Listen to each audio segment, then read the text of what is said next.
Mayad nga adlaw sa mga misis na always busy. Para kanino ka ba bumabangon? Char.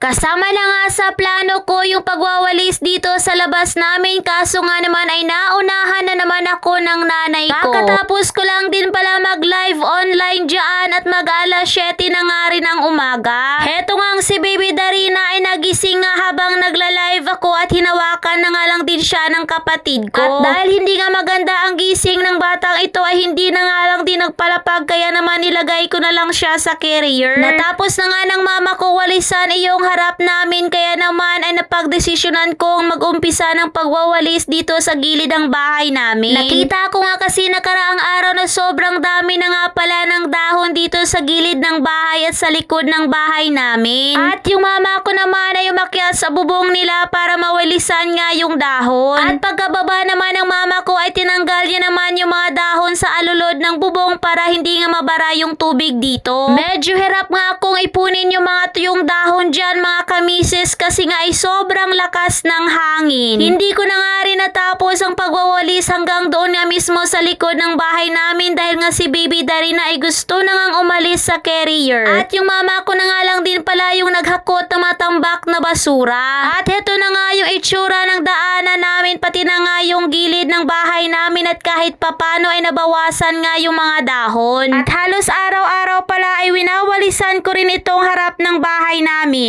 Pagkapasok ko nga sa loob ng bahay ay nilapag ko na nga muna si Baby Darina para nga buksan itong first aesthetic na gamit na na-order ko. Medyo nainggit nga ako ng very light sa mga komamis na nakikita ko nga na bumibili ng mga aesthetic na gamit. Char. Kaya naman nagpabudol na nga rin ako, mga kamisis, at sa murang halaga ay meron ka na nga nitong panggamit sa pagluluto. Saktong-sakto talaga yun sa non-stick pan na nabili ko nakaraang taon pa. Ay talaga namang for the aesthetic na nga tayong taon, mga kamisis. Eto nga ang pangalawang parcel ay para naman sa akin ito. Umorder nga ako ng sandals na ito, mga kamisis, para nga naman tumangkad ako kahit konti. Sobrang lambot nga nito, mga kamisis, at sobrang ganda pa talaga. Kaya naman kung bet nyo ang mga in-order ko, mga kamisis, ay ilalagay ko na nga lang din sa comment section yung mga link. At talaga namang masasabi kong hindi kayo magsisisi kapag in-order nyo nga itong dalawang parcels na na-order ko. Kaya nga ay go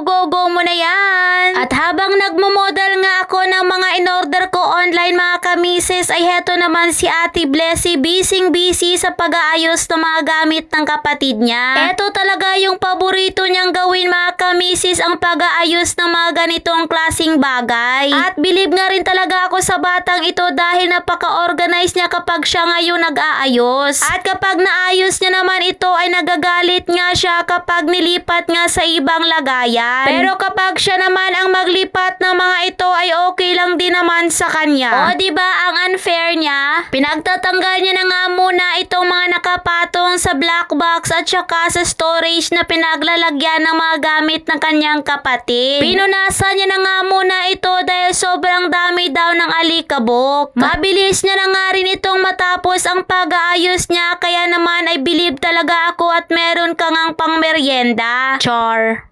Ayan, so nag-ayos yung anak ko. So ganito na yung kanyang itsura. Ayan. So may nagbago talaga. Ito sa taas, ayan yung mga gamit namin.